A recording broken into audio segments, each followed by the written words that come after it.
and welcome to Market Domination. I'm Julie Hyman, Madison Mills in for Josh Lipton today. Live from our New York City headquarters, we're giving you the ultimate investing playbook to help tune out the noise and make the right moves for your money. And here's your headline blitz, getting you up to speed 1 hour before the closing bell rings on Wall Street.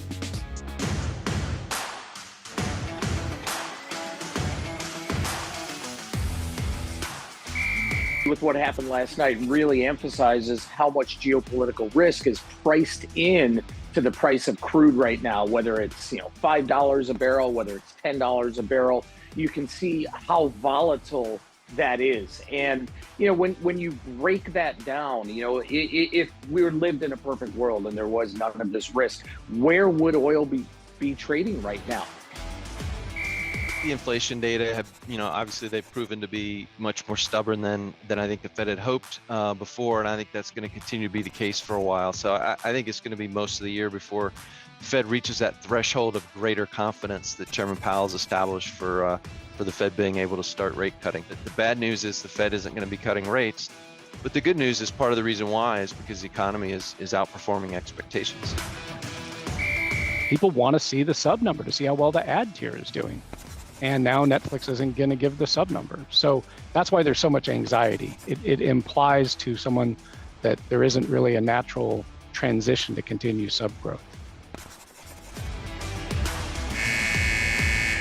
We got 1 hour to go until the market close. Let's take a look at the major averages and how we got here. So for the Dow here, we actually have an increase on the day, up about 0.4%. It is a very different story, however, when you take a look at the S&P 500, which is down by 1%, and the Nasdaq Composite down by 2.25% here. Now, a couple things I want to point out by looking at the S&P 500. Once again today, we started, not so bad, and then have trended lower through the day. That has been the trend all week long for the S&P 500, where kind of intraday things fade through the close. We're also looking for a declining week here, down 3.2%. This will be the third straight weekly decline for the S&P 500. And if we end the session lower, which looks like we will, it will be the sixth straight session that the S&P is lower. Now, as you saw, it is tech that is weighing the most on major averages today. So here's a snapshot of the Nasdaq 100. Very notable here, standing out, is Nvidia, down by more than 9%, as we really see kind of a flip in sentiment within the semiconductors. If you look at the year-to-date chart for Nvidia, still up by 55%, but you're looking now at a decline from its record of around 15% or so, although that was when I checked earlier. It might be more as of right now. One more stock I wanted to check on, which you heard about in the headline blitz, that is Netflix. Looking at that year-to-date chart, still up 14%, but down by more than 9% in today's session, as it does get rid, or will get rid, of reporting that subscription metric. And so investors definitely disappointed in that. So a lot of red on the screen there within big tech. Let's take it over to Ines for you, because there's another big story that we are continuing to watch, and that is really being felt in the oil market.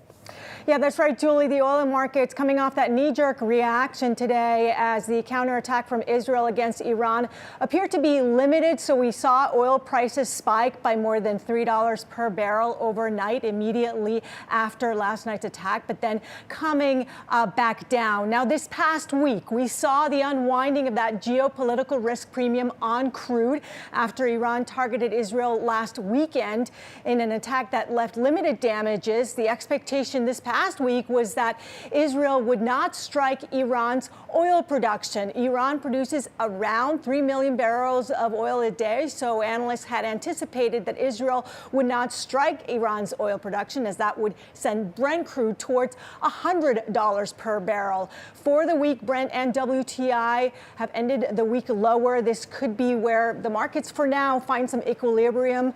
China's GDP numbers have come in stronger than expected, signaling some continued demand on that front. Year to date, you've got WTI that's up around 15%, while Brent crude is up around 13%, guys. All right, Inez, thank you so much for giving us that primer on what's going on in the oil market. We're going to continue to follow on this for more on the latest geopolitical tensions and the impact on oil. With our guest here, we have Alex Morris, FM Investments President and CIO. Alex, thanks for joining us in studio. So let's talk about what's going on in the oil market here, reversing some of the earlier declines. To what extent do you think this oil market is moving off of the geopolitical tensions that we are seeing right now? I think the oil market really has always been driven by geopolitics, but long term, it's the simple factor, it's supply and demand. And the folks who control the supply have been willing to play the geopolitical game, and they've slowly turned the taps off. The story won't be Iran, it'll be Saudi Arabia again. Right now we're looking at what happens in the Strait of Hormuz, but long term, it's who has the oil and who will let us get it. If oil gets too much above $100 a barrel for too long, shale producers will come back online. So right now, I think that game is how can natural producers keep American supply down by just controlling the price of what they ultimately allow to come out of the ground. So how is that going to unfold, do you think? And then in turn, what effect is that going to have on inflation here in the U.S. also? Well, I think commodities in general are going to have a pretty severe impact on inflation, and sort of the story that we're talking about, but we're not really talking about, right? We're talking about it in terms of rate cuts, but long term, energy is expensive, but it's not as expensive as it has been. We know that if it hits, say, 115, 120, oil shale producers will come back online and bring it under 100 again, and that'll have about a year effect before they come back offline. Long term, though, I think we need to look at some of the more traditional just commodity items that drive inflation beyond energy, because that's what's going to really drive the story for us next year. Meaning other commodities? Other commodities, like so far, have been pretty lucky. The big ones, beans, wheat, and corn, have been relatively flat. If you look at the commodity indices, though, they're up dramatically. That's largely the impact of cocoa and coffee, which are agricultural products. Yes, so they're in the indices, but they're kind of distorting how we're viewing the whole of the thing. But long term, I think that's where ultimately this starts to go. Throughout the trading day, as Julie was smartly pointing out, we've seen the story change a little bit from what's going on geopolitically to what's going on specifically with chips and, of course, the tech sector. This decline with Nvidia down over 9%, does that surprise you at all? It's surprising to see it today. There's no great catalyst for it. Nvidia didn't come out and say, we're out of the game, AI is over. But we have to remember, Nvidia, Microsoft, big tech names, they're momentum names. And momentum names occasionally need to take a breather. I mean, Nvidia's had a pretty dramatic run. If you go back a month, you could look at almost any time frame for the last 3 years, and Nvidia's had a tremendous positive run. These need to take a chance to stop. The geopolitical events aren't the catalyst, but they are a good opportunity for folks to reevaluate where their money is, and sometimes you take your profits. And in Nvidia's case, if you bought it 2 years ago, you have a lot of profits to take. By the same token, you did have the likes of ASML and Taiwan Semi also kind of spooking the tech trade this week. Do you think that those are fundamental reasons that the sell-offs happen, or do you come back to that momentum idea? I don't have any reason to believe there's other fundamental items at play, but there's momentum and there's rates. The problem with many big tech names is we still think about them as discounted cash flow based companies. So we hear rates are going to stay high, therefore we reduce the price of these big names. But I've never seen a DCF model that's right. If someone can show me one, I'll happily invest all my money with them. So I think we're seeing some old thinking, but also the ability to take big profits. We probably wouldn't see this if those numbers were much more muted over the last 12 months. What does that tell you going into this earnings cycle then? Are these names sort of priced to perfection, or is that over given the sell-off that we're starting to see? I suspect they probably are giving themselves some room to go back up. It's probably going to do less with earnings themselves and more to do with how we set and manage expectations. Those names in general, when they surprise on the downside, all take about a 15% hit over a day or two, and then they slowly recover. But if you lower expectations, even if you crush earnings, you're going to get crushed the next day and probably continue to get crushed for the next month or two. So we'll see how effective management is at managing the market. Well, and that latter scenario seems to be what has been happening a little bit so far this earnings season. In other words, even the companies that are beating are not necessarily going higher. I mean, you can look at the case of Netflix, although Netflix also came out with a piece of news that was perceived as negative by the market. But nonetheless, that has been more the trend we've been seeing. Exactly. I mean, I put removing subscriber metrics in the same as missing expectations. You're giving the market a piece of information that you're now either wrong on or you're no longer going to give them where you can manage to. what was great news for Netflix, we found a way to find 9.33 million net new subscribers and payers to the service, was pretty quickly taken away when we tell the market, but we're going to stop telling you this, which is code word for we're probably going to stop policing some of that in the future because they know they've probably got most of it out of the system. Well, and there was a little bit of, like Julie was saying, a downside movement off of that news. And when we also look at P&G, there was some downside movement because there's this question I feel like brewing about whether or not the consumer is tapped out at this point. And I wonder if you think that that's a story we're going to continue to hear, if that's going to become a trend this earnings cycle. I'm going to guess it's going to be. It's a good story. We're far enough away from PPP money now that it feels like we have to be. But we haven't seen credit card debt tick up dramatically. We've seen little bits and bots of delays and car loans getting slightly extended, but we haven't seen those massive spikes yet that tend to happen before a big exogenous event. So far, so good. I mean, the hard part about this market is everyone was calling for recession with hard landing and soft landing, and we strangled that metaphor about as well as we could with no landing. But now things just seem to be okay. And I wonder if this is more like a 2007 scenario where we kind of implode under our own weight at some point in the future, but we just don't have enough indicators to tell us when that's going to happen. So I put that 6-12 months down the road at very least. So right now, what do? Do you add on some of these large tech names, for example, as you see them pull back, or do you get more defensive? So I would continue to buy into the large tech names, but over the last 6 months, I think last time you and I were talking, we talked about moving back to the S&P everything else, and we still continue to do that. We're not ready to go full equal weight, but we do think some of those core names, particularly now, it's fun to talk about defensive names, and particularly in defense stock names as well, which I think will have an interesting opportunity in the next few months. But if you're uncertain, the one thing to do is stay liquid, and big names like Nvidia remain superlatively liquid. So maybe don't double down there. If you want to take some money off the table, certainly short-term treasuries, great place to be, getting 5% still, highly liquid, and then when you're ready to come back in, you can pounce quickly. All right, thanks so much, Alex. Thank you. Good to see you. Thanks for coming in. And we are just getting started here on Market Domination. Coming up, it has been a tough week for tech, as we've been talking about, especially in the semiconductor space. We're going to speak to an analyst on the other side to chat the latest company under pressure. Plus, Paramount's moving higher today following a report that Sony's movie studio division, now they're getting into the act. They're in talks with Apollo Global Management regarding a bid for Paramount. We'll talk about that and much more when Market Domination returns.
It's been a tough week for tech, especially in the chip space. And the latest contender today, Supermicro Computer, the server company, under pressure. It's sliding because it didn't pre-announce results. It usually does, or at least the market expects it to. And this all coming after the broader semiconductor sector fell into correction this week on shifting expectations for rate cuts and disappointing results from ASML and TSMC. Now, joining us now is Bernstein senior analyst Stacey Raskin, hopefully to put all of this in perspective for us. Stacey, it's great to see you. As always, there is nearly no one I would rather speak to on semiconductors than you. So we got Nvidia down 9% today. Yeah. What the heck is going on?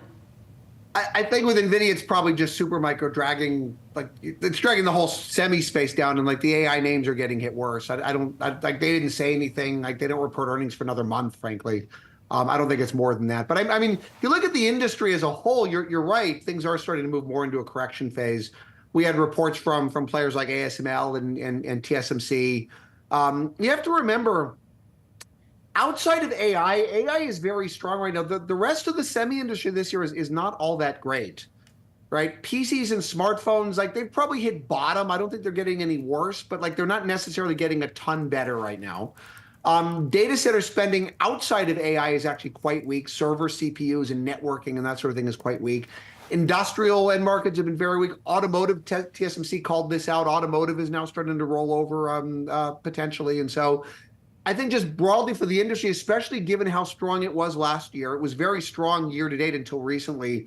Valuations in the sector have been very high as the stocks have held up very well amid estimate cuts. I mean, I guess part of me is not incredibly surprised that things are taking a little bit of a breather as we get ready for earnings, which kicks off in a big way next week. So, Stacey, talk to me about the timeline then for this breather. Where are we at? Are we at the beginning of this cycle? Are we in inning 1? Are we in inning 7? It's funny. So a lot of these companies have actually been cutting numbers for a while. It's not new. So like I said, PCs and smartphones, I think we're through most of it. The question now is on the pace of the recovery.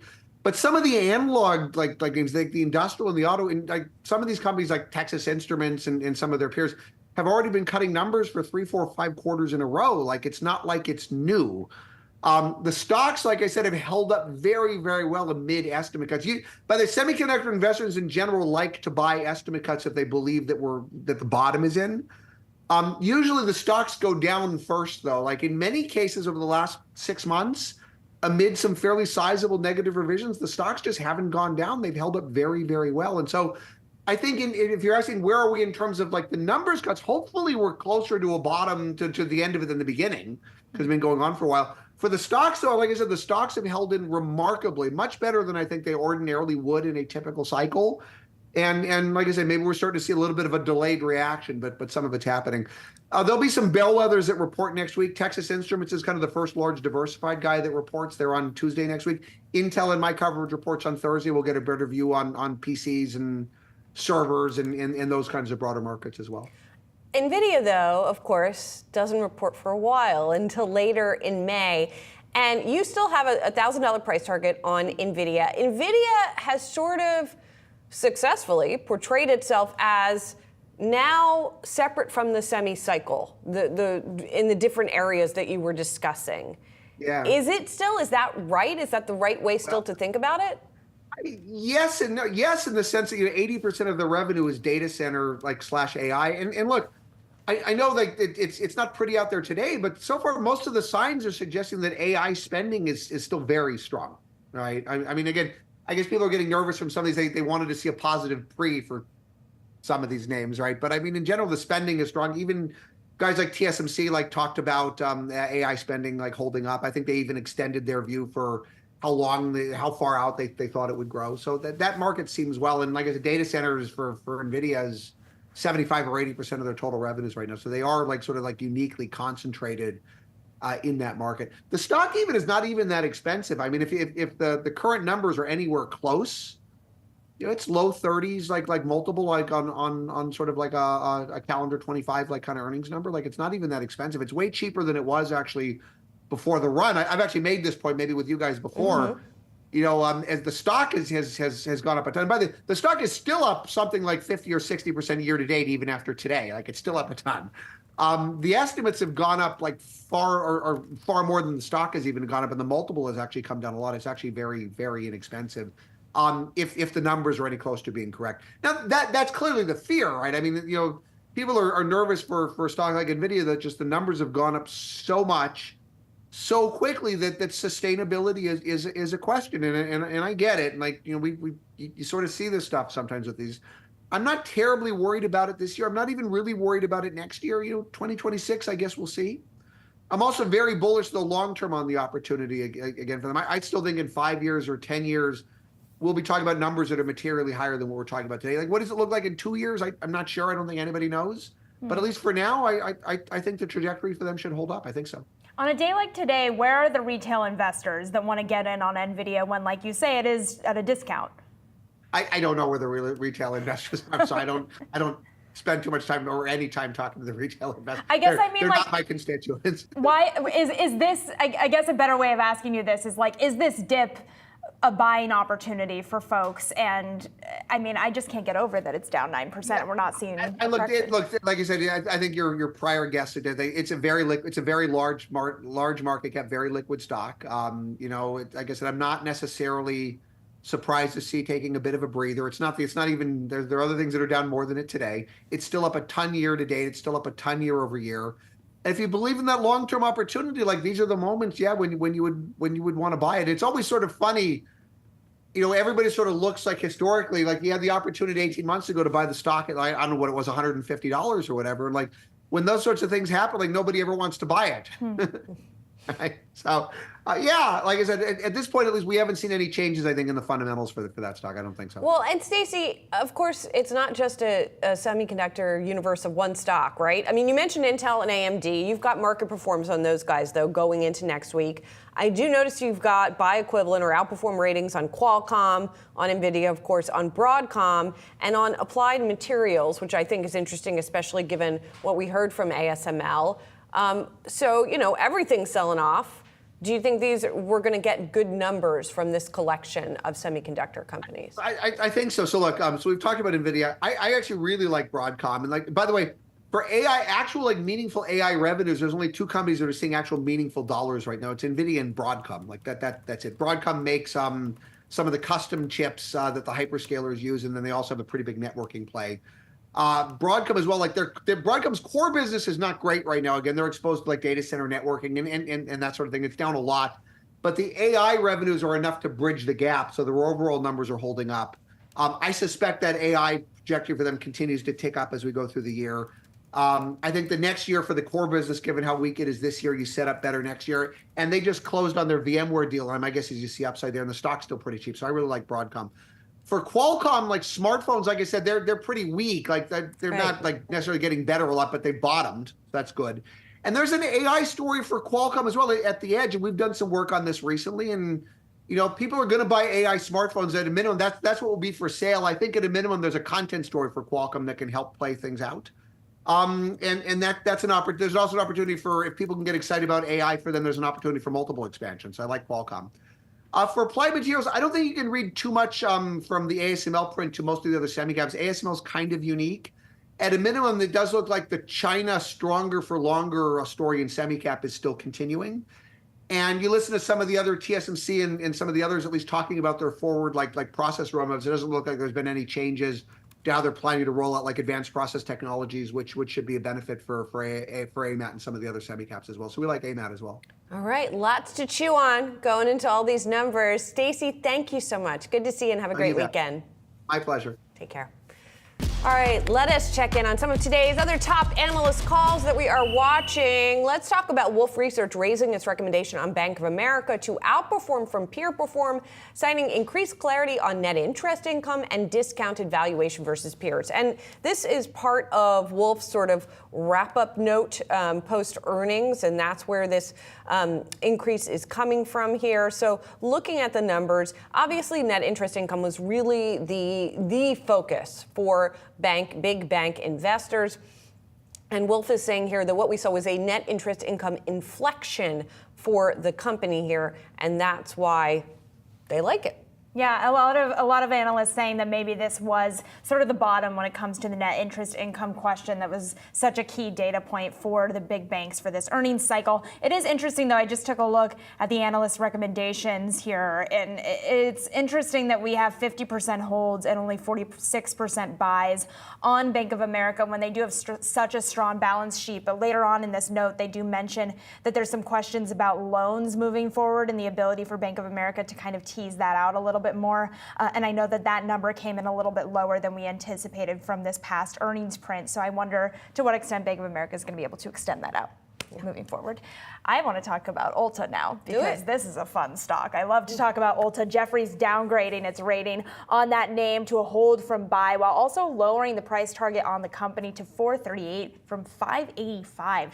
The analyst on the move pointing to increased competition and an aging brand mix for the reasoning behind the downgrade. Tough use of aging when it comes to some of these names that I definitely use still. We've got Clinique, Estee Lauder, and even MAC is one of the aging makeup names. Right. Or legacy. That's the prettier word that we use for that. Thank instead you. of aging. Legacy. That's like legacy musical acts. Right, absolutely. Like the Rolling Stones. Absolutely. Legacy. That's what we'll play in the next break. Sure. But I thought it was really interesting that they talk about some of the competition because I do this at TJ Maxx. People are, some of these makeup brands are offering discounted items to TJ Maxx, then the consumer can just go there instead of going to Ulta. Right. Well, and they also mentioned Sephora quite a bit in here, saying that Sephora has been better at sort of carrying the more cutting edge brands, which I guess is the opposite of legacy, right?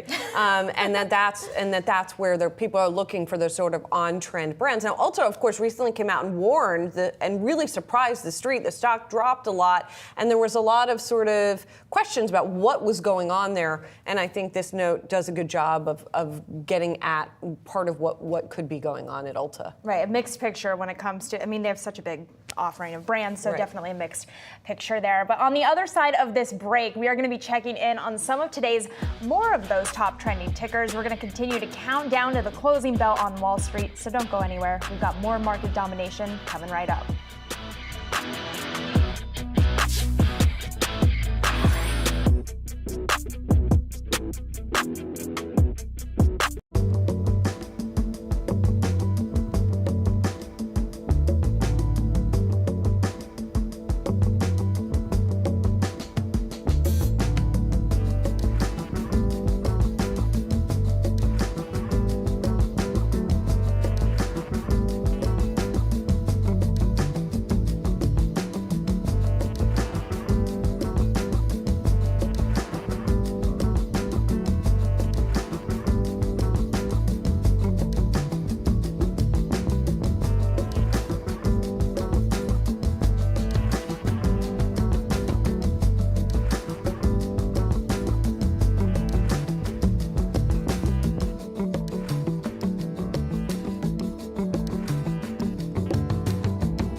The EV market coming under some pressure because of demand concerns, and that weakness has been taking a toll on lithium prices. It's a key component to making EV batteries.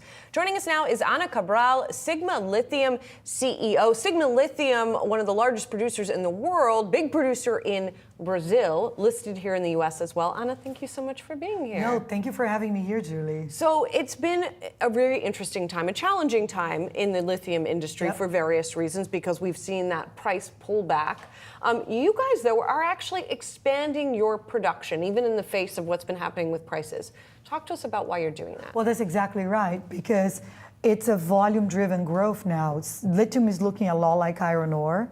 There are very few players that can deliver large scale at a low cost, and we're one of them. So because we're low cost producers, yes, prices now aren't great, but we have very healthy gross margins, cash flow, so we will get bigger.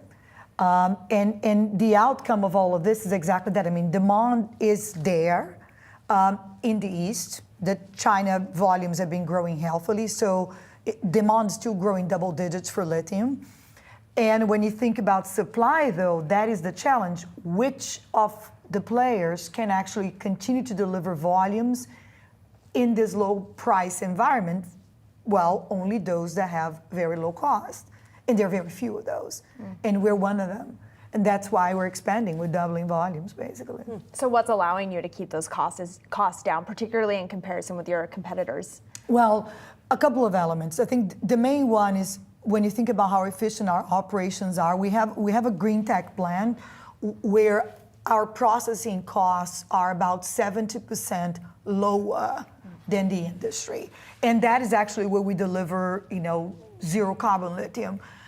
We power that plant with renewable power. So in addition to us being very effective industrially, we also use renewable power.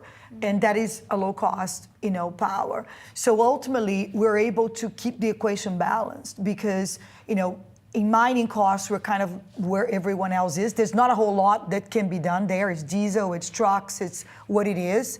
But on industrial processing, this is kind of where you win or lose. I mean, do you have efficient industry? You don't. Where is your lithium going, right? Where are your end markets? You mentioned China. Are you also seeing U.S. customers as well? Well, no, everyone buys. See, it all flows through China. That's a very good point. You actually made a very good point there. The end user, it's a battery maker. So the challenge is, okay, not a challenge, identify the end user. What is the battery maker? But it gets processed in, like you send the raw lithium to China and it gets processed. I don't send raw lithium, that's the point. I send pre-processed lithium, which is another advantage we got. That's why we premiumize. We send what we call pre-chemical. So it's particulated, it's a concentrate, but it got large particles and is high purity. So we call it pre-chemical. Final specialty chemical processing always in China. So it gets processed in China. And then from there, the question is, who owns my product? Who actually buys these volumes? In our case, we have a commercial and marketing arrangement with Glencore. So then Glencore distributes to their clients. But so everyone's lithium goes through China as of now. And then it goes out of there into batteries for different producers, right? What is that demand from China looking like right now compared with some other cycles that we've been in? How high is it? Which is the point. It's been growing double digits. Like China just grew 5.3% just recently and now. So see, electrification in China is a survival of big cities, let's say secular thesis. So it's different, it's a very different drive than here. So it's unstoppable. 50% of all new cars are projected to be electric in China in about a year. I mean, there are green plates everywhere, but it's a combination of regulatory with the need to keep cities livable, which is, a very important element when you think about a country that needs to still urbanize. The equivalent of the entire United States. So at the same time, it's a secular thesis, right? So even as you see that growth in China, the EV demand in the U.S. has been weakening, right? And it's expected to be weak this year. How much does that hurt demand at the margin? The swing vote is actually Europe, because the U.S. is still a small market. It's less than 9%. The big swing vote is Europe. So what's going to happen to the European market? But again, the overall market is growing double digits because China, which is half the market, is growing incredibly. So then you have the balance. 10%-ish is the US and the rest is Europe. So what happens to Europe? Well, Europe's flat. So going back to the growth story, it's a volume growth. It's a winner takes all on the producer side. How does that translate into the winners? The winners are the suppliers that can generate healthy, robust margins in the low cost and in the low price environment that we have today, because we have low cost. So you need to be a low cost producer, period. So you're price agnostic. That's what we are. Price is staying the same. We're doing fine. We're making, good revenues. We're making good margins. We're selling. We're fine. We're doing quite well, actually. Extremely well. Then you have the other side of it, which is, there's enough demand to buy, 4 boats of my material. I can only ship 1 a month, right? And that is going to perpetrate, because things staying where they are. You're going to see what happened in iron ore, where you're going to have 5 major producers, and that's it. Because you have to have that scale and be low cost and actually deliver a modicum of sustainability. I mean, we're zero carbon. We're not saying everyone's going to go zero carbon, but you need to deliver a modicum of environmental, social sustainability to achieve what we call traceability for your client. Right. So, and it's a winner takes all. The bigger will get bigger. We're doubling. We have plans. So we're doubling for next year. We're planning to triple for the year after, 1 line at a time. We're just going to keep on increasing our volumes. So it becomes a volume-driven growth. And the more we grow, the lower our costs become, because we dilute down our fixed costs. Gotcha. All right, Anna, thank you so much. That was really interesting. Thank you so much. Thank you for so joining much. us. Thanks for hosting me. Of course, this was Anna Cabral, Sigma Lithium CEO. Can't get my words out this afternoon because I'm so focused on the lithium chat that we just had. It was great. Thank you so much. Really appreciate it. We're going to move on to our trending tickers for the day. We're going to start with shares of SLB. The company noting favorable exposure to the international markets, meeting analyst expectations for the first quarter, but SLB reaffirming its full-year guidance and noting softness in North America being offset by upside in international markets. Shares are down a little over 2% as we head into the close here. And what's interesting here about SLB is, as we were saying, it kind of disappointed the street that they weren't able to capitalize on the increase in the price of crude that we've seen over the past 3 months here, with crude jumping 13% in the first quarter. That's the highest jump in the past 2 years. So not only were there already high expectations for all of the names that we're seeing this earnings cycle, but also when you have a jump like that in crude, the streets are going to be expecting you to deliver. Yeah, exactly. But they did have that weakening, softening demand here in the U.S. in the shale areas. It's interesting because I think of what we just heard Alex Morris talking about a little while ago, that if the crude price climbs high enough, then we will see an uptick in production from the U.S. shale producers. You have to wonder what something like that's going to mean for SLB, but that's not what they're seeing right now, and that's not built into their forecast. The company also said, like many of the big energy companies, it's going to return capital to shareholders, $7 billion worth over the next 2 years, $3 billion this year, $4 billion next year. Maybe that is cushioning some of the downside that we're seeing in the stock today. Something we should also mention, SLB is the first of the big oil services companies to report. So we'll keep an eye to see if this does portend something for the others. One more thing, just context-wise, I want to mention. The S&P Energy Index, of course, is up this year. It's the leading group. It's up, about 13% in line with oil prices, by the way. But SLB is one of only 4 energy stocks in the index to have fallen this year. So it's just interesting that we're seeing some of the oil services companies not do as well as the E&P companies. That's a really good Exploration and production. Yeah.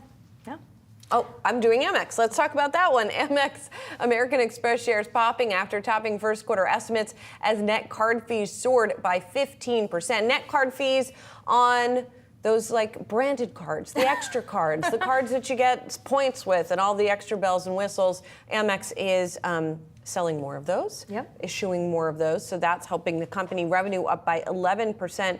And basically, people are still spending. They did increase their charge-offs or the reserves, right, for bad loans, but it was in line with what analysts had been estimating. It's so interesting to see the different ways that when you get these different earnings, you can start to tie narratives together, because Amex telling us, hey, consumers are willing to get some really nice fancy credit cards here. I think about what we learned from Bank of America showing us the information they had on FICO scores, 800 credit score needed in order to get some auto lending from them. Their credit card increasing from needing a credit score of, I think, 774 up to 777. So we're seeing these banks continuing to work with a certain type of customer, and it's a high income one. And I wonder what that's going to mean when it comes to the inflation picture and more broadly just how we are seeing this bifurcation in the American consumer. It's interesting to note. But as earnings season does start to ramp up here, we're also looking at some other names. Chipotle, Wingstop, Chuy's, and several other restaurant names are gearing up to report their quarterly results.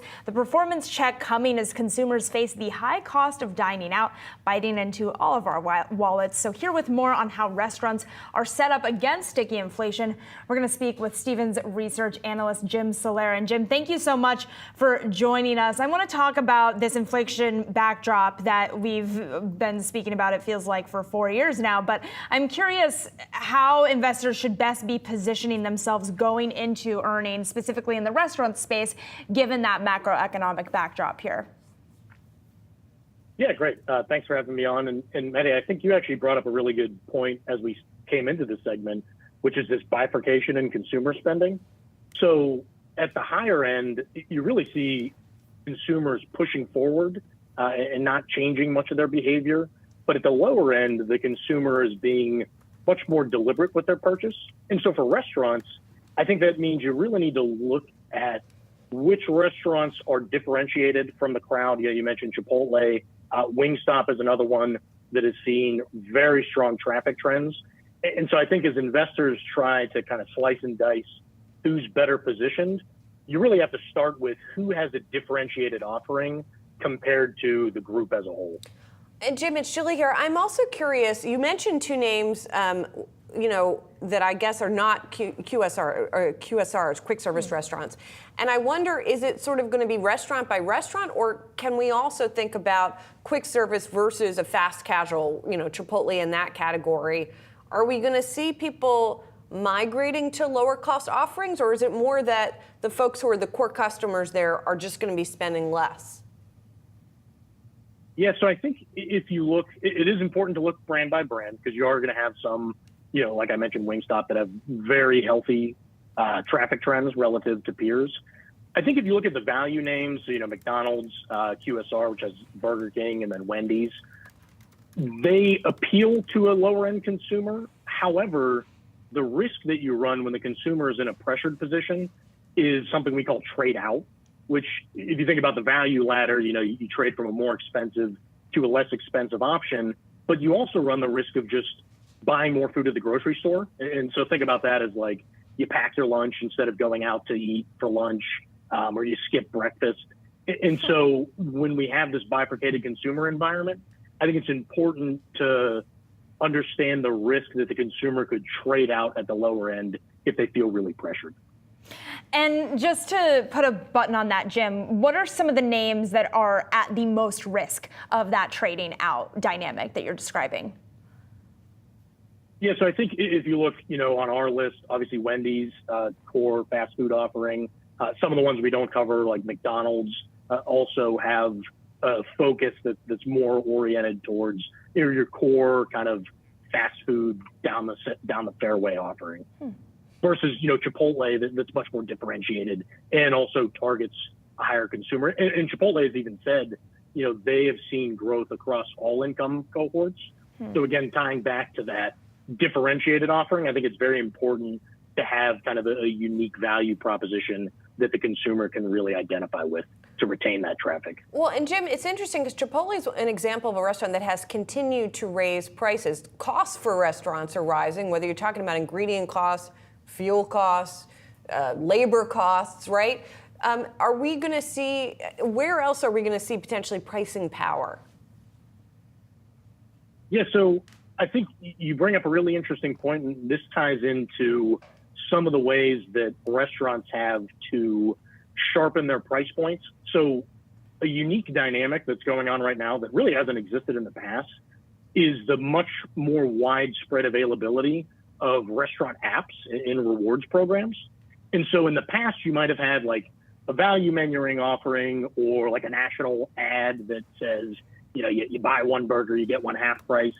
I think what you're going to see now is restaurants leaning into their consumer data and leaning into their apps and really offering targeted promotions that can help keep the price point sharp without having to just blow up a promo across their entire menu. And so, for example, if you just think of a kind of a normal fast food concept, if you like cheeseburgers, they see you haven't been to the restaurant in the last month, maybe they push you an offer on the app that says, if you come and buy a burger, we'll give you a free fry or we'll give you a free drink.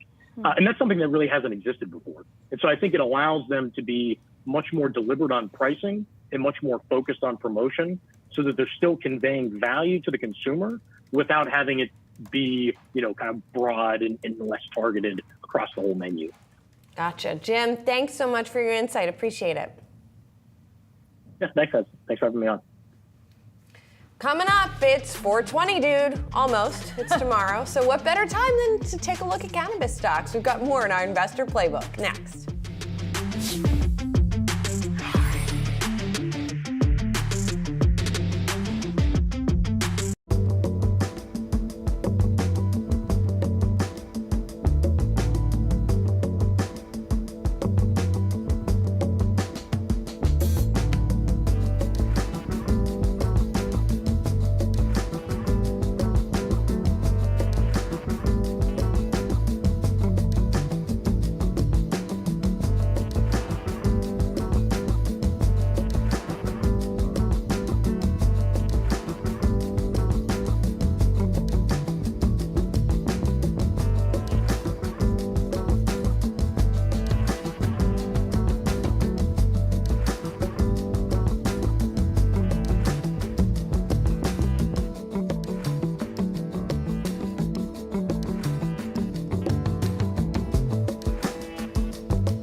Now for some names that often top our Yahoo Finance trending ticker page, cannabis stocks. Rumors of regulatory reform have fueled volatility over the past few months, but without meaningful legislation, is the sector better left alone, or are there opportunities for meaningful growth? We're looking at how to navigate the big picture with the Yahoo Finance playbook, and joining us is Emily Paxia, Poseidon co-founder and managing partner and a longtime investor in the cannabis space. Emily, it's great to see you. Great to see you too. Thanks for having me. So let's get to the sort of regulatory elephant in the room, if you will, first of all, because there had been talk potentially that there might be a rescheduling of cannabis that could be sort of an inching in the legalization direction on the federal level. What are you hearing on that front, and is that going to be a potential catalyst?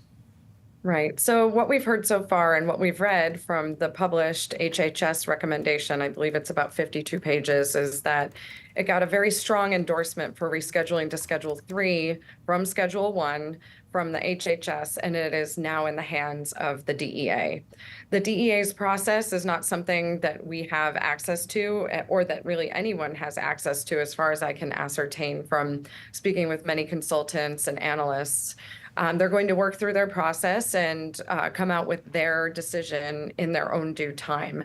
The DEA can take time on this, but we do understand that the Biden administration is really calling for reform on this issue, as it's very clear that cannabis no longer should be sitting on a Schedule 1, which basically designates it as not having any benefit whatsoever. And the HHS said very clearly that cannabis has more benefit than it does harm, and in fact, actually is better off in society than something like alcohol.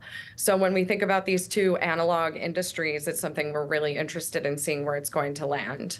But we don't know the timing, and we don't know exactly how the DEA will land on this issue. Well, Emily, that's exactly what I was curious about, is any more information we might have about the timing, which continues to be this kind of wait and see, hope for something, and then the hopes get dashed every time. But if we don't have the information about the timing, I wonder what you can tell us about the political will for pushing this, particularly given that we are in an election year. You mentioned your sources with the Biden administration.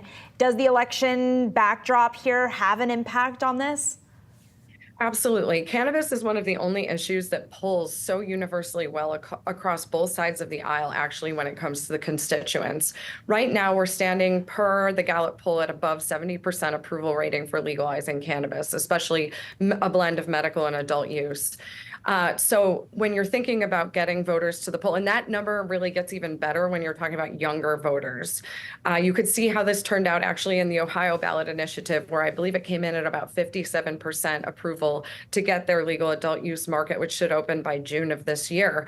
Even when it goes to the later skews, it was still 50-50. In our country, to have anything that's polling at 50-50 is truly almost the form of the best alignment we can see.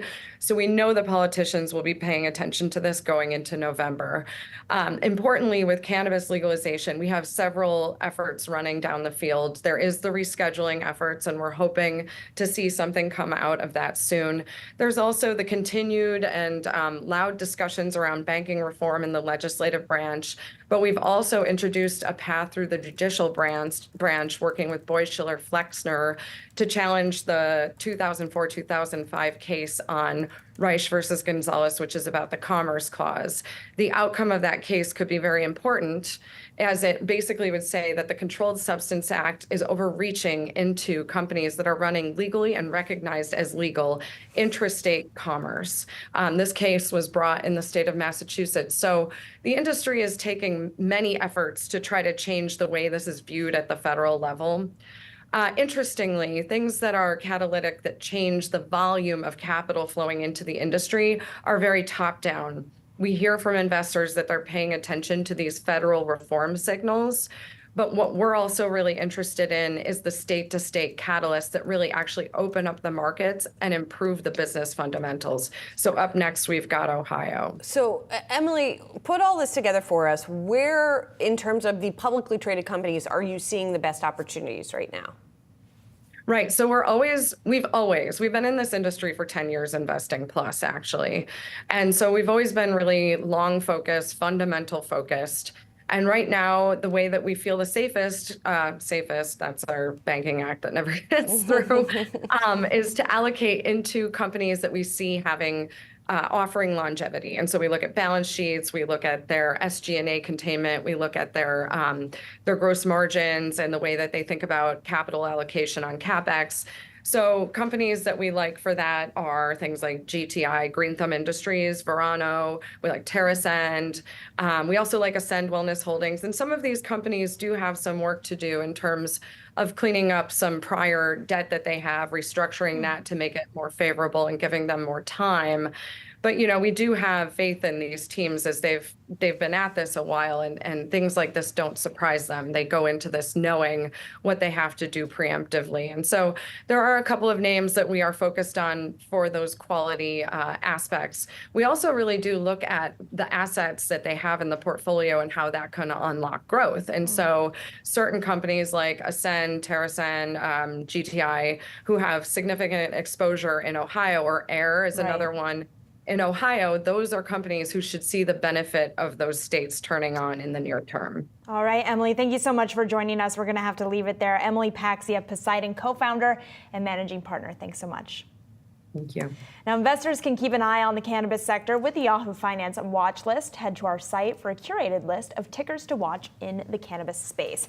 And while we're wrapping up today's market domination, don't go anywhere. We've got you covered with all the action following the closing bell, so stay tuned for market domination overtime.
There is the closing bell on Wall Street, and now it is market domination overtime. Let's get you up to speed on the action from today's session. It wasn't very happy action if you were a bull, at least in the S&P or in the Nasdaq. The S&P closing near the lows of the session, off almost 0.9%. And the 5-day chart showing that 3% decline on the week. For the Nasdaq, looking even worse for the week, down 5.5%, and on the day off about 2%. The Dow, the lone winner, even on the week, finishing very, very barely higher here. And on the day was the winner as well, but really seeing a lot of pressure within large cap tech here. I do want to get a quick check on the top trending tickers on the Yahoo Finance platform to sort of give us a survey of some of the big earnings news and other movers of the day that we were watching closely. When all was said and done today, shares of Nvidia down by 10% as we see sentiment rolling over a little bit on semis. We're going to talk more about that in just a moment, but really, not an unprecedented move downward, but one that we have not seen for Nvidia in quite some time, certainly not in a single session. The catalyst seemed to be the AI-related stock Supermicro Computer, down 23% in a single session. Here, the company did not give a positive pre-announcement or any pre-announcement, and that seems to be, investors are extrapolating that perhaps when it does come out and report that it's not going to be as positive. That said, Supermicro still up 150%. Year to date. So I've got to put that one in perspective, but really spreading throughout. ARM Holdings down as well. Paramount up sharply on a new report that Sony might team up with Apollo to try and make a bid. But then you've got all the earnings companies here. American Express up 6% on its numbers in today's session. And I'm looking for Netflix here, down 9% on the news that it is no longer going to be reporting its subscriber numbers as of next year. SLB down on its earnings. And I'm looking for P&G here as well to see if we can find, but I guess it dropped off the trending list by the end of the day, Maddie. Well, there are so many stocks hitting their record-breaking lows here. I guess we've got some competition for trending tickers. Yeah. Netflix, as you mentioned, dropping the most in 2 years. Nvidia closing their biggest lows since March of 2020. And Nvidia and semiconductors dragging down the overall tech sector, with the Nasdaq closing lower for a 6th day in a row. Joining us now with the takeaways from the trading day is Josh Schaefer. And Josh, you were right, by the way. October was the last day. October was the last time we had 6 straight days down in the S&P 500. That's right. October 2022. Yes. Okay. Yes. Quite a long time, man. Yeah, I know. Yeah. It's been a while. Year and a half, right? I know. It's but tough. I think to start talking about today specifically, I want to zoom in on the Nasdaq 100. Julie was just talking about this a little bit. I'm looking at the Wi-Fi Interactive right now, and it's really just a sea of red across a lot of the major tech companies that we talk about quite a lot on this here. You see Nvidia down 10%, Amazon down more than 2.5%, Meta down 4%, ASML down another 3% today, AMD down 5%, Netflix down 9%. It just felt like it was sort of everywhere all at once for tech. And I wonder sort of maybe just if we're starting to see sentiment unwind a little bit. We've talked a lot on this show, specifically in this takeaway segment, sort of talking about where the market's at. Wondering when we're going to get a catalyst to sell off, you know, what is going to finally take us lower. And I think thinking back on this week, we really had several catalysts, right? When we think about sort of the Fed repricing story, well, if that was part of our positive narrative, that's been taken off the table a little bit. Are we even going to get cuts this year is starting to come up as a debate. So that's maybe off the table a little bit. Earnings aren't impressing as much as people hope, specifically from a guidance perspective. We saw that last night with Netflix, right? So Netflix stock falls, and then it just feels like what's left here. And I think we probably need to hear from the tech companies maybe next week to maybe get a little bit more assurance for sort of the path forward here. And it puts a lot of pressure on them, to your point, and especially when we are in an environment where a lot of these tech names are sort of priced to perfection, as we would say, though today's sell-off may be changing that dynamic a little bit. But I am very curious as to what is driving this sell-off more. Is it some of the Fed speak we got today with Goolsbee saying he's not thinking about another hike, or is it just some profit taking as we see the tech sector selling off? Is there anything that's coming up for you? To me, it all adds together, right? When you have sort of different pillars that maybe serve as lines of defense, so to speak, right? And they all start to fall at the same time, I think it just kind of adds up all into one. We haven't even mentioned bond yields yet, and I think that's a large part of this story too. Specifically on Tuesday, we saw the 2-year hit 5% for the first time since October. October was our market low, right? Julian Emanuel was on yesterday talking about sort of that correlation between the 2-year hitting 5% and stocks heading lower. It was pretty much exactly in correlation last year, and perhaps not a coincidence that we're seeing that again happen right now. But the bond yield move was not today, right? Sure. Like you didn't see that big of a move in yields today. Right. And so if, you know, listen, sometimes things just happen in the market. Yeah. Right? Sometimes things just happen. That's It's an not expert. because It's true. No, Yeah. it's not because like all of a sudden people think Nvidia is not going to do well, right? Or all of a sudden rates get to a certain point and the actual fundamental case for things changes necessarily. Sometimes sentiment just shifts. Yep. And and is it going to be a long-term shift? You won't know until you get to the long term, I guess. And I think part of it too, Julie, is like we haven't talked that much in the last 3 minutes here about how much most of these stocks have run up. Of right? course. Yeah. And sort of how that plays into just the general dynamics of a stock like Nvidia falling 10% in the amount of computers out there and different things that have in certain stop loss measures because the stock has gone up a certain. There's a reason the stock gaps down 10%. Yep. And doesn't just fall 3%, right? And I think there's a reason you see that in related stocks as well. And that's sort of, I think, what leads to some of these Friday sell-offs that we have, where you sort of zoom out and it's like, oh wow, that felt like a lot in one day. But it's because it all unwinds rather quickly when it comes. We also haven't heard numbers from most of these companies yet. Yes, you got Netflix. But Netflix is just pretty much about Netflix at this point. It's not about bigger tech, and we'll get bigger tech next week. Yeah, you have Meta next week, you have Alphabet next week, and you have Microsoft. Next week, right? You combine those three companies, Nvidia and Amazon, and FactSet was out with a note earlier this afternoon. They're expected to grow earnings more than 60% this quarter. Wow. Compared to the other 495. We're going 495 now, not 493. The other 495 are expected to have earnings drop 6%. So really a large portion of your earnings growth for the S&P 500 is expected to just come from 5 companies. We hear from 3 of them next week. What do those companies say?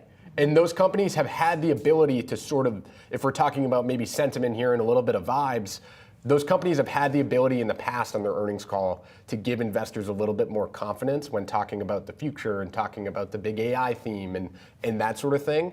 It'll be interesting for me, I think, just to hear what the commentary is and sort of how that maybe translates into any sort of sentiment read. I don't know. I don't know if Zuck can do it for us by himself. I think now that Nvidia has gained so much in prominence, we really need to speak to them about moving up their earnings date because they don't report until May 22nd. We gotta wait. It's gonna be tough. So we got nothing to do for a month. We'll just hang out. Well, we can listen to Zuck, I guess. We'll take it. Thanks, Josh. Thanks, Josh. Well, the Nasdaq closing near the lows of the day as Nvidia shares, we've been talking about it, slide 10%. It comes ahead of earnings from some of the biggest names in the tech sector starting next week. Joining us now is Karen Carnial-Tambor, Bridgewater Associates Co-Chief Investment Officer. Karen, it is fantastic to see you. Thank you so much for joining us. Great to be here. So I know that we have sort of the bigger picture Fed outlook that we could talk about. But first, I do want to talk about what we are seeing in this momentum trade that now appears to be stalling out in big tech. What do you make of that? You know, I think that the nature of the stock market has changed, as you're saying. And you guys were just talking about this. A few companies are, have gotten quite dominant. And when you look at the different people that are trading in the stock market, it's a different composition than you used to trade in there before. And so you do get, to some extent, more volatility that can go up and down just from having different participants, more retail, and a huge percentage of foreign cross-border flows are ending up in these big companies in the United States. So you can get, extreme moves, and that's what we're seeing. So are you saying, Karen, then that those extreme moves, we may not need to kind of double click into them too much, that it could be a variety of factors that may not have legs? Or do you see this as sort of the beginning of a broader sell-off that we might need to be worried about? I think at the end of the day, no one-day market move should change your sort of long-term perspective. And for the vast majority of investors out there, they are very, very concentrated in U.S. stocks in particular, and in these couple of stocks. And so it doesn't take a lot to basically say, maybe I'm too concentrated. So while I'm generally bullish on a lot of these companies, think a lot of these companies are great, I think that there's a lot of capital in the world that is, quite concentrated in U.S. companies in particular. So you could definitely get a reallocation of that. Let's talk about the Federal Reserve backdrop that I alluded to. Now, your co-CIO, Bob Prince, told the Financial Times he thinks the Fed got a little off track when it came to, or is off track versus where they were sort of guiding investors. So how many interest rate cuts are you guys looking for this year, and how is that informing your strategy?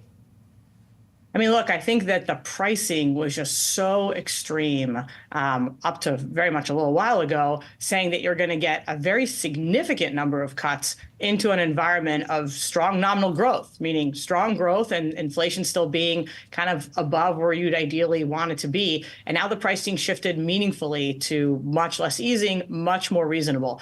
I still think on the margin, we're going to get a little bit less rate cuts than what's in the market, but all of that is a lot less than what was expected just a couple months ago. So the market's kind of catching up to the reality that the economy is quite strong, inflation is quite strong, and what's going to be appropriate to manage monetary policy in that context is higher rates for longer than certainly was priced in a few months ago.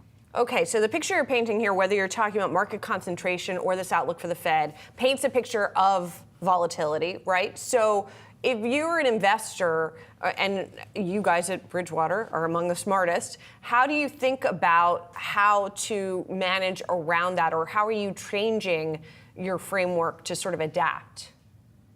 Well, I think for most investors in the world, a very important perspective is that the 2010s was the best run we've ever seen of a traditional asset allocation. So if you kind of lived through the 2010s and held mostly stocks, some bonds, and kind of in market cap size, you really did great. It was an excellent, excellent era to do that because stocks did incredibly. They went into that era with low valuations. You had a very stable macroeconomic backdrop, and inflation kind of had this almost gravitational pull towards zero or even negative. So the Fed could ease at any sign of problems, and the US really outperformed its peers. And so people kind of came out of that era with a certain sense that you don't really need to worry about, what you hold. If you just sort of hold the market cap, mostly equities, mostly US equities, you do great.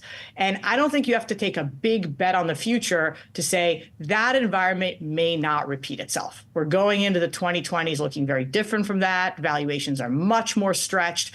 And the kind of gravitational pull of inflation just isn't to zero anymore. There are a lot of structural reasons why inflation is going to be a real factor. And the Fed is going to keep having this push-pull of tensions that you and I were just talking about, trying to figure out how much to ease, how much to tighten, given the fact that they have to actually trade off growth and inflation.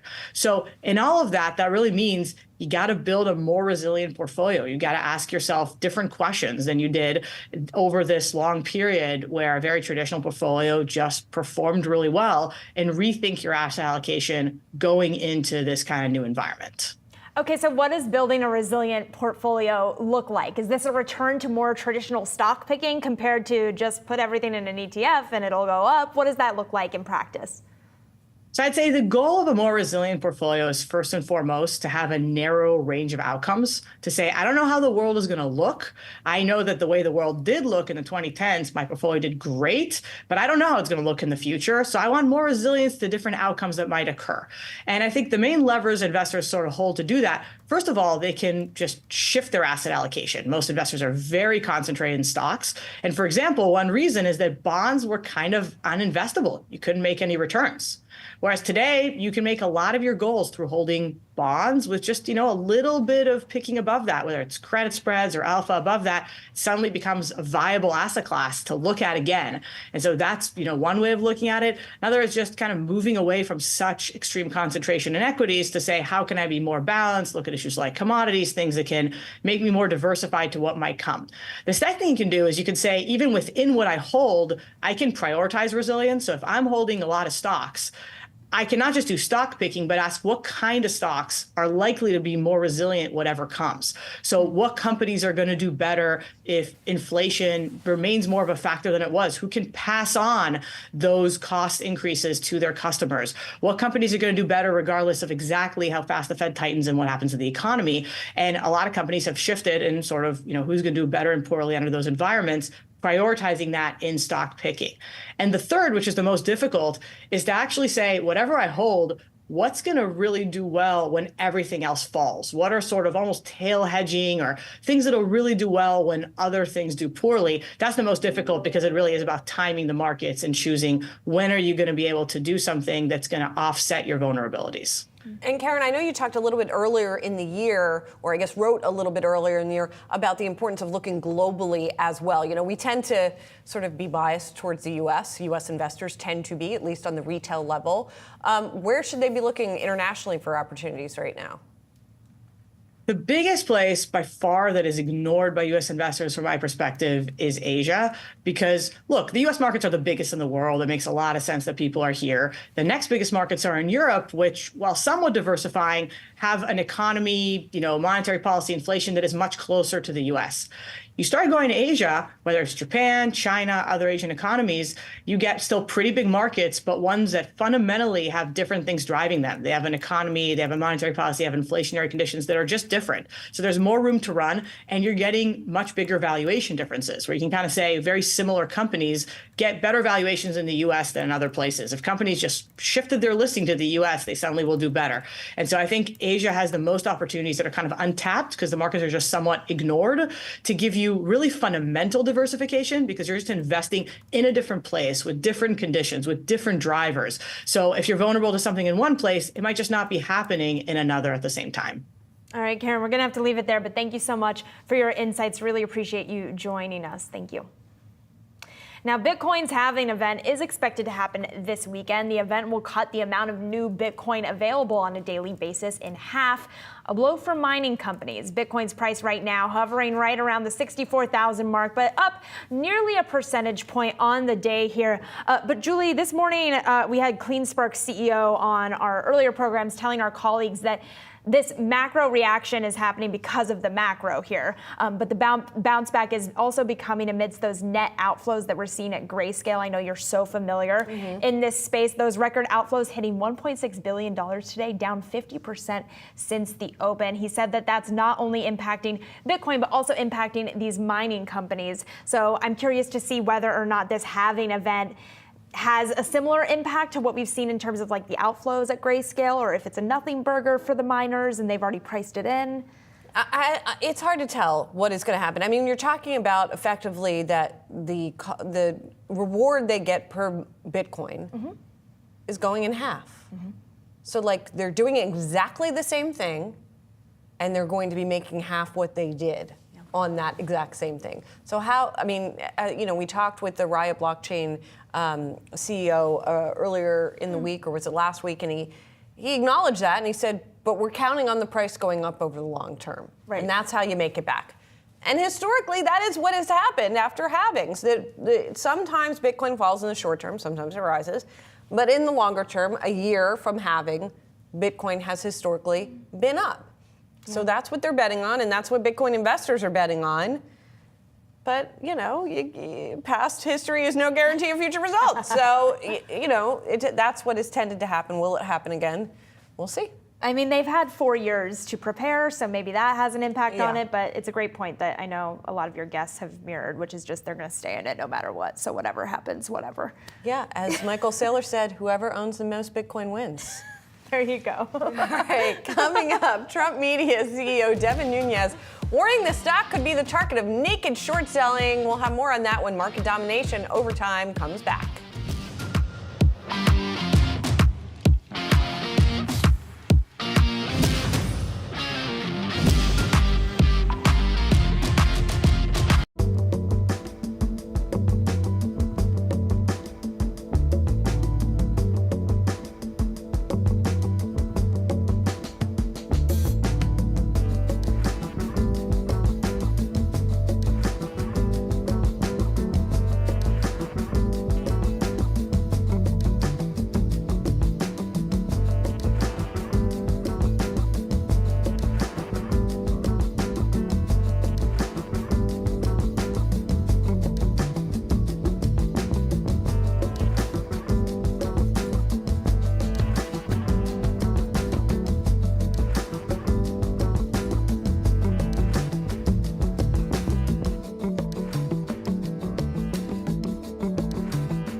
Trump Media CEO Devin Nunes warning the stock could be the target of naked short selling. Now, that's a trading practice largely banned in the U.S. and the EU. Yahoo Finance's Rick Newman joins us here to discuss naked short selling, where you sell the short stock without first borrowing it, which is what you're supposed to do, Rick. And there's been some pretty forceful pushback against the idea that this is what's at work here. Yeah, and Devin Nunes, the CEO, he's the former congressman who joined this company. He also identified 4 firms, including Citadel, the huge trading firm run by the billionaire Ken Griffin. That now he didn't come right out and say they are doing naked short selling. He said they are responsible for most of the volume in the trading of this stock, which has been very volatile, as you pointed out. So his implication is that these 4 firms are doing naked short selling. And Citadel, in one of the most striking public statements it probably has ever issued, said Devin Nunes is, quote, a proverbial loser who has no integrity. So a lot of spitball throwing going on here. Who knows if naked short selling is actually happening or not? I mean, seems like it's kind of a defensive move by the Trump Media and Technology Group to explain away the big drop in its share since it went public. So after it went public, or through that merger with the SPAC, the peak was $66. It went as low as $22, and it's been rallying lately. It closed today around $36, so it's up from the lows. But I guess the company was feeling some pressure to explain why it might be going down, so they came up with this naked short selling theory. Who knows if this is going anywhere? The Nasdaq could investigate. They may not investigate. So we'll see what happens. But, this is a roller coaster stock with a lot of intrigue surrounding it that dwarfs its actual revenue. Right, most definitely. And, it, of course, has losses, too. The stock's been rebounding, as we were showing. What's especially notable, just as a sidebar, on the Citadel response to Nunes, is that Ken Griffin, who is the head of Citadel, is a big-time Republican, right? So it's just interesting that that the response, even given that lens, was as snarky as it was. Well, he is a big Republican donor, but that doesn't make him a Donald Trump fan. In fact, I think he was pulling for Ron DeSantis. I don't know if he gave money to Ron DeSantis, but I think he was kind of in the governor's corner, hoping he might displace Trump. That obviously didn't happen. It wasn't Ken Griffin himself who came out and said this, but very feisty tone from Citadel. Well, and it is interesting to Julie's point that we're getting that feisty tone, given also that it's not just Citadel. We should mention that there are 4 participants named here. We have Citadel, Virtue Americas, G1 Executive Services, and Jane Street Capital. They're saying that they've been responsible for more than 60% of volume of Trump Media shares traded.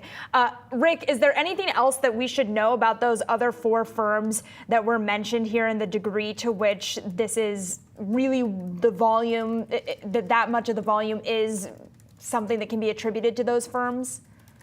I mean, this is not a normal stock. So, there's a very small, this is a very small company. Let's be clear about that. It had a grand total of $4 million in revenue in 2023. That's like a pizza parlor could have that much revenue. Most companies with $4 million in revenue don't go public. And nobody ever talks about most companies with $4 million in revenue. Obviously, it's different when it's a Trump company. So this is getting more attention than it deserves in terms of its business heft.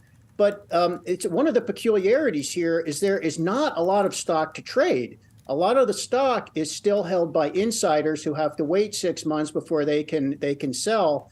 So it's actually very hard to short this stock because it's very expensive to borrow those shares, which in theory might tell you that creates an incentive for naked short selling where you're not actually borrowing the shares or paying to borrow them. But that doesn't mean it's happening. I have no idea if naked short selling is happening here or not. But it will be more interesting when there are more shares available to trade when the insider lockup on selling expires, which will happen around September. And then we'll see how this trades when it's a little bit more normal of a stock where it can be shorted as much as the market wants to short it without the restriction of limited shares. So until then, I think it's just going to be a very volatile stock. And by the way, this stock also rises and falls based on whether people think Trump's odds of winning the presidency are going up and down. So in that regard, it's almost like a barometer of Trump's odds of winning in November. Really good point, Rick. Thank you so much for joining us as always, especially to wrap up the Friday. Bye, Rick. Thank you. Well, Israel's latest strike on Iran fueling fears of an expanding conflict in the region. The U.S. now considering giving more than $1 billion in new arms for Israel. That's according to reporting from the Wall Street Journal. And that proposed transfer coming as an existing U.S. aid package, which includes support for Israel, Ukraine, and Taiwan, is heading for a vote this weekend. Brian Gardner, Stifel's chief Washington policy strategist, is joining us now for more. Brian, thank you so much for being here. I want to start on the situation in the Middle East because I'm curious to what degree would the tensions there have to worsen to push the U.S. to give even more aid specifically to that region of the world? I think the U.S. is probably pretty locked in the Middle East, so any increase in tensions in the Middle East are probably going to get some kind of U.S. response. So I don't think the answer to your question is the bar's not that high. It's in the U.S. interest to cooperate and collaborate with other players in the Middle East, not just Israel, but the Saudis and other Arab governments that are interested in containing Iran. So I think there will be a further U.S. response at some point. What that bar is, I don't know, but it's not that high. Meantime, Brian, hey, it's Julie here. You've got bipartisanship in Washington, it looks like, at least on the House side, when it comes to this aid package that now has bundled in aid for Ukraine, aid for Israel, and a little TikTok divestment thing thrown in there, too. Do you think it will indeed pass tomorrow? And then what? Yeah, I think the chances are quite good. The vote on the procedural vote earlier today on the rule suggests a level of bipartisanship. There's bipartisan opposition to it as well, but I think the votes are there. It will go to the Senate, and I suspect it will ultimately pass. I mean, the TikTok issue was something that was kind of interesting because there was some apprehension about the TikTok legislation by some Senate Democrats, among others. That's apparently been addressed.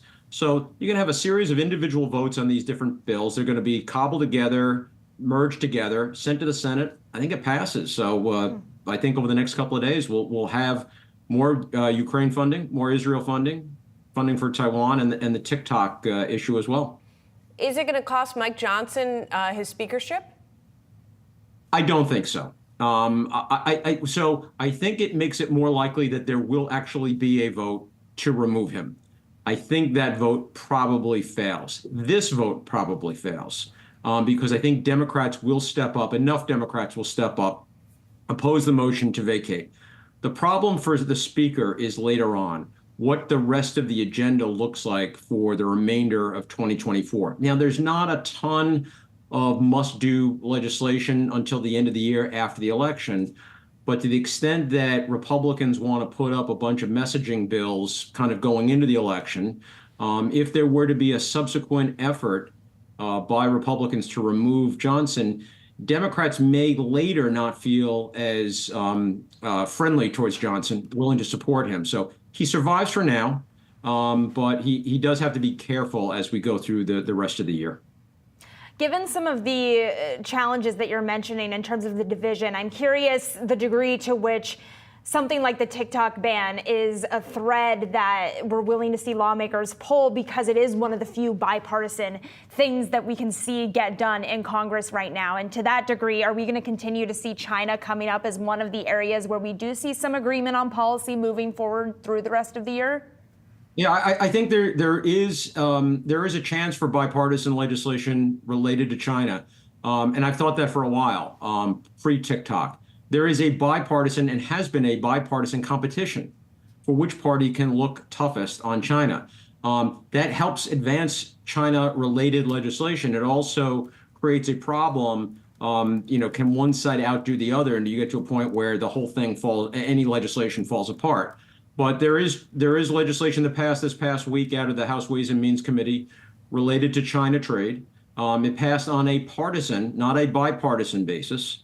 But as we get later the year, as we get past the election into a lame duck session in November and December, I think there's a chance that this comes back, and I could see a package of China-related legislation being passed later in the year. And Brian, just to bring it back to right now and what we're seeing, reportedly Apple is deleting some U.S. apps from its app store in China, including WhatsApp and Threads, of course, owned by Meta. What kind of signal is that sending? And does that then sort of demand a ratcheting up from the U.S., or is it already a tit for tat? I mean, are we already sort of in the middle of a tit for tat anyway? I think we are in an era of escalation on industrial policy. China subsidizing various industries, the U.S. retaliates by subsidizing here and trying to onshore and nearshore. The U.S. tries to ban TikTok. That's technically not what they're doing. Sorry about that. But China retaliates. I don't think the temperature is going to diminish. It's not going to be lower, despite the trips that the administration officials have undertaken to China. Secretary Yellen was just there last week. I think we are in an era of escalation and retaliation, and I think the next step is additional tariffs and how that plays out. There wasn't a ton of retaliation globally the last time, but I think we could see more as we go along. Brian, thanks so much for your insight. Lots of stuff to chew on heading into the weekend, and I hope you have a good one. I did not be overly optimistic going into a weekend, but that's all right. It sets us all up for happy hour. No worries. Thanks, Brian. It is time now for what to watch next week. Markets await a crowded week of earnings. We've been talking a little about it on Tuesday. Tesla's stock to face another test as it reports first quarter results after the market close. Following a rough run so far this year, weary Tesla investors will be listening closely to Elon Musk's comments on the future, including the robotaxi. Earnings are also slated on Tuesday, including General Motors, PepsiCo, General Electric, and UPS. And on Wednesday, Boeing's set to report first quarter results. Investors are going to examine the embattled aerospace company on its path forward as it continues to face a stream of troubles there. After the market closed, Meta then reporting earnings with AI at top of mind as companies push to monetize that technology.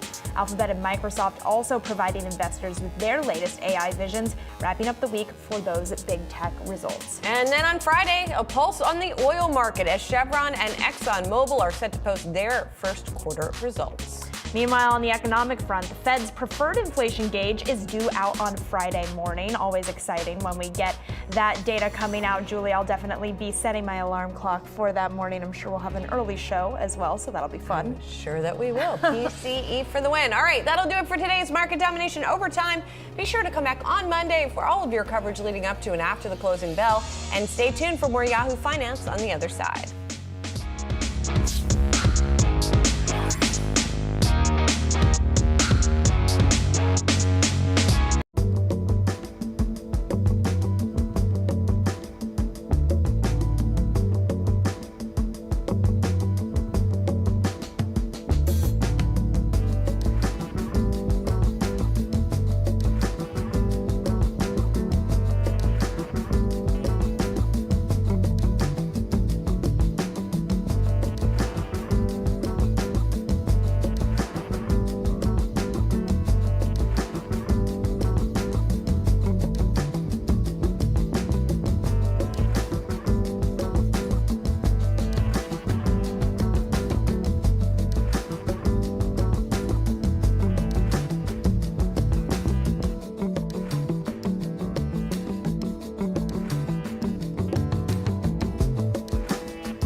The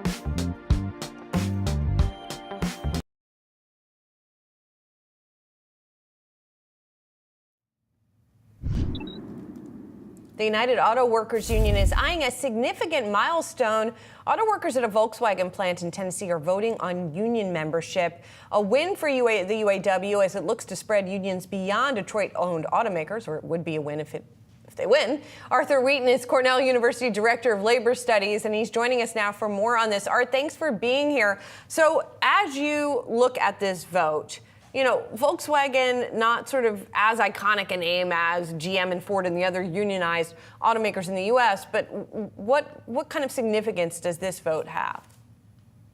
Well, what most people don't realize is Volkswagen's actually bigger than GM and bigger than Ford. That it's a very large global company, and they've got a huge presence around the world.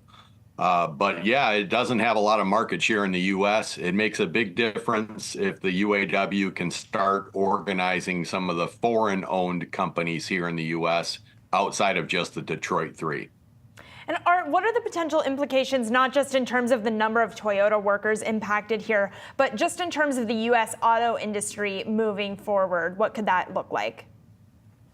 Well, right now it's about 48% of people who make cars are unionized in the U.S. and about 52% non-union.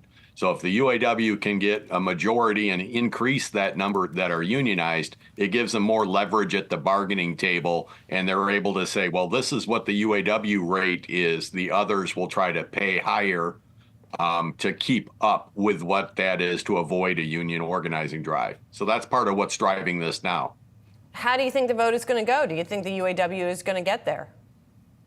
I'm optimistic. I think they have a pretty good chance. 5 years ago, they got 48% of the vote, so they only lost by 2%. And the UAW has been on a pretty good roll. They have a lot of momentum going their way. They had President Biden marching with them on their strike. They've had about 75 to 80% of the general public were on the UAW side during those strikes.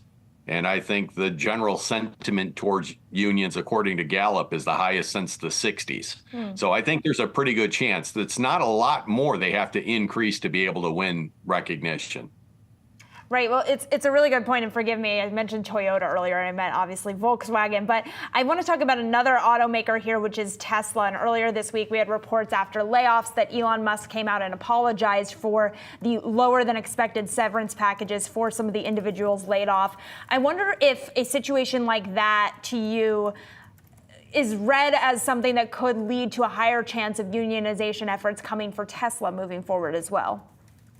Absolutely. What they negotiated in the most recent contract for the UAW is people could voluntarily leave and they could get a check for $50,000 if they've been there for a while. And Tesla, they didn't know they were laid off until they went to scan their cards and saying, gee, my ID doesn't work. And it says, oh, yeah, we forgot to tell you, you're laid off. Didn't you read your email? So there's a lot more protections and structure on how you do things in a unionized environment. And Tesla is very anti-union, so it's going to be harder to organize Tesla. So besides Tesla, there are other foreign automakers, certainly that are non-unionized in the United States, right? So you're talking about the likes of a BMW, Mercedes, which has a vote coming up on May 17th. If Volkswagen goes the union's way, do you see then the others sort of are a domino effect with the others? Do they sort of, do positive votes for the union then feed upon themselves? I'd love to say, yes, it's going to be a domino effect, but the reality is it's going to take a lot more work. Organizing is done one person at a time, not just one plan at a time, one person at a time. And you got to remember, this is the third vote for Volkswagen. So it's not the first time. So the expectations should not be that all of the other plants will immediately get majority people to say, yes, we want the union. So the best chance is at Volkswagen. And then next up is for Mercedes-Benz in Vance, Alabama. They have a relatively good chance, but no one really knows because they haven't had a big vote in a long time, if ever. All right, Art, we're going to have to leave it there. Thank you so much for joining us on that. Really appreciate it. Now, coming up, Earth Day is around the corner, and so are earnings results for two top waste and recycling service providers. We're going to break down the market opportunities in that sector on the other side of the break.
Well, Earth Day is around the corner, and so are earnings results for two top waste and recycling service providers, Waste Management and Republic Services.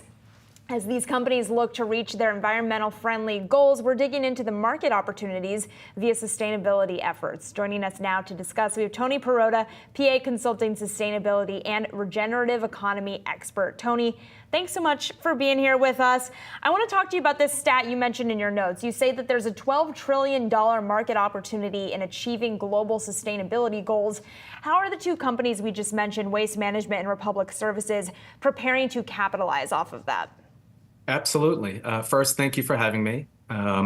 There's a battle raging for materials and recycled materials of all kinds, be it plastic, metal, aluminum, rare earth minerals, etc.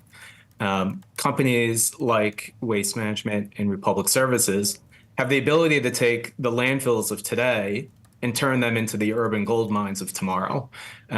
We're projected to need a global demand of about 90 million tons of recycled plastic by 2030. We are projected to be able to only supply about 60 million tons. So we're already at the starting line with a 50% gap or opportunity just in the next 6 to 7 years ahead of us. And do you think that the entities out there, whether it be those two publicly traded waste management companies or the others, are indeed rising to take advantage of that market opportunity? Are they moving fast enough? I do. I would offer three avenues that these companies are taking, as well as many others. First, better mechanical recycling practices are definitely growing and on the scene, leveraged by things like vision technology, robotics, and any conversation that includes technology obviously includes AI. Both of those companies that you've mentioned are employing those tools at pace, as well as some others around the world. Second, here in the US, advanced recycling technologies are coming on the scene in a major way. So the ability to either use a chemical process or a physical heat process to take hard to recycle materials and return them back to a usable form. And then finally, what we're most excited about is a move into novel and alternative materials altogether.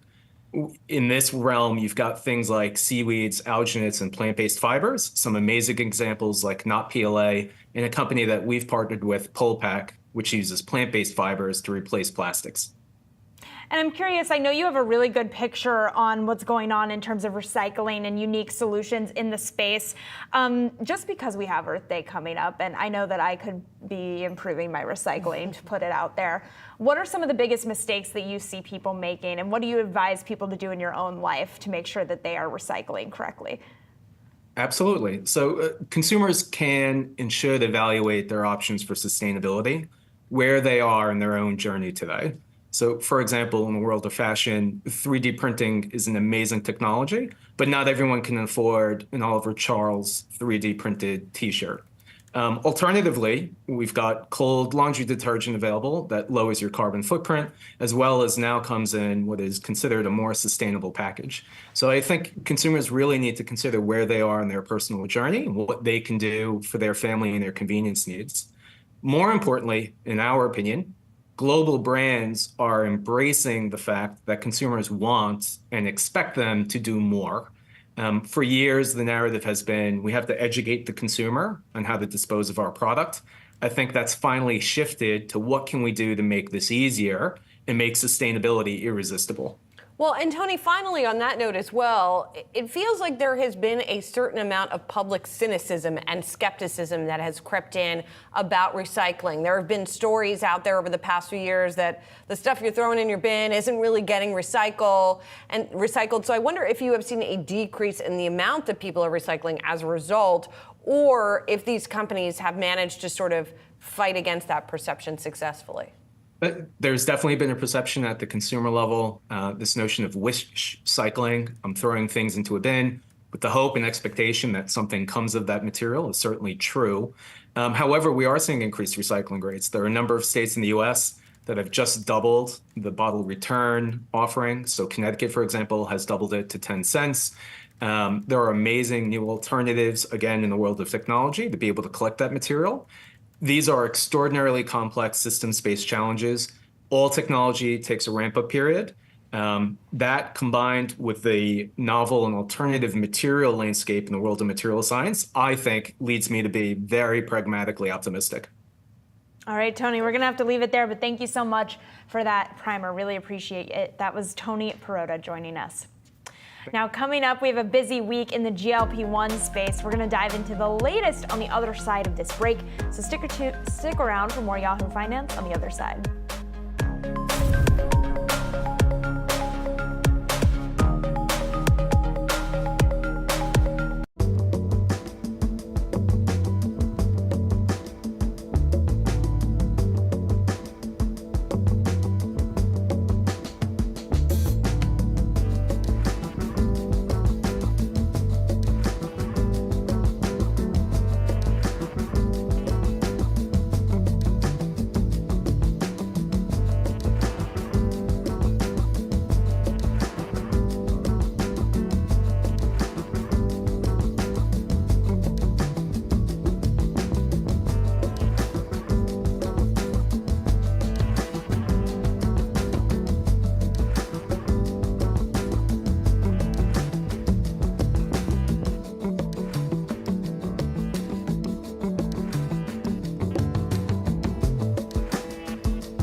GLP-1s, known as diabetes or weight loss drugs, may potentially be fit for different use cases. Yahoo Finance's Anjali Kamlani joins us now with more. And it feels like the use cases or the benefits of them keep popping up in sometimes unexpected places. Yes, they do. The most recently in helping with infertility. And that's the reason why we're talking about this today, because I feel like we've been sort of bombarding everyone with just, here's another option, here's another option, here's what people are talking about. But let's talk about where the clinical trials actually are, where the results are happening, and where the FDA actually has an opportunity to expand the labels of Ozempic, Wegovy, Mounjaro, and Zepbound. And they are looking at targeting them differently for each potential use. The most recent we know, of course, is Wegovy. That is the weight loss drug alone from Novo Nordisk, approved for heart treatment.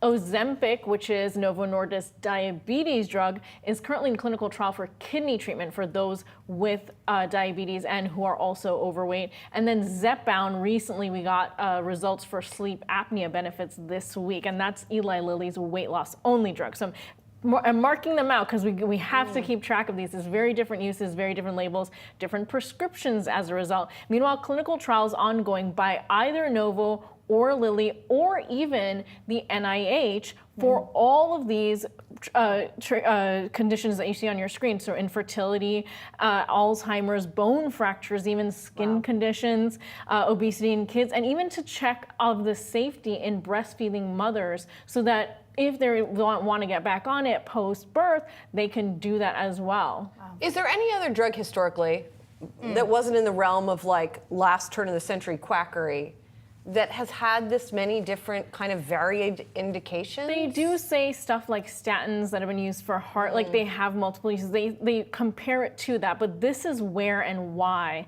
initially they were looking at this drug for so much more and so much more opportunity, and that's why you have the $100 billion market for this drug, as well as all the other stuff that hasn't even been looked at yet, but clinical trials are likely, like Parkinson's, bipolar disorder, anxiety, substance abuse addiction, like the list just keeps getting longer. But doesn't it feel too good to be true? Oh, we gotta leave it there. We'll talk about that more next time, I guess. Julia's thoughts. Julie, thank you very much, appreciate it. And that'll do it for today's Yahoo Finance Live. Be sure to come back on Monday at 3 p.m. Eastern for all of your coverage leading up to and after the closing bell.